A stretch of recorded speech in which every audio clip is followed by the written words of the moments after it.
Hello, welcome to my mini blog. সেদিন ছিল 8ই March, রবিবার। সকাল সকাল আমরা দুজনে স্নান করে রেডি হয়ে বেরিয়ে পড়লাম। যেহেতু রবিবার তাই মেট্রো বন্ধ, আমাদের বাসে করেই যেতে হলো। আমরা চলে এসেছি কালীঘাট মন্দিরে। হ্যাঁ, আজকে আমার জন্মদিন, তাই মায়ের কাছে আশীর্বাদ নিতে এসেছি। আমরা এখন আছি স্কাইওয়াকের মধ্যে। তো স্কাইওয়াক থেকে একটুখানি হেঁটে যেতেই হয়, তাই বরকে বললাম একটু ভিডিও বানিয়ে দিতে। ও আমার একটু ভিডিও বানিয়ে দিল।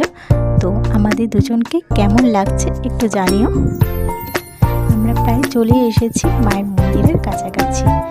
এই দেখো মায়ের মন্দির। আমাদের প্রচুর ডালাও কেনা হয়ে গেছে, ভেতরে প্রবেশও করে নিয়েছি। কিছুটা লাইন ছিল। তোমরা তো সবাই জানো মায়ের মূর্তির ফটো তোলা যায় না, তাই বাইরে থেকেই কয়েকটা মন্দিরের ছবি তুলে নিয়েছি। আর কেমন লাগছে জানিও, আর ভিডিওটা কেমন হয়েছে কমেন্ট করতে ভুলো না কিন্তু। চলো টাটা।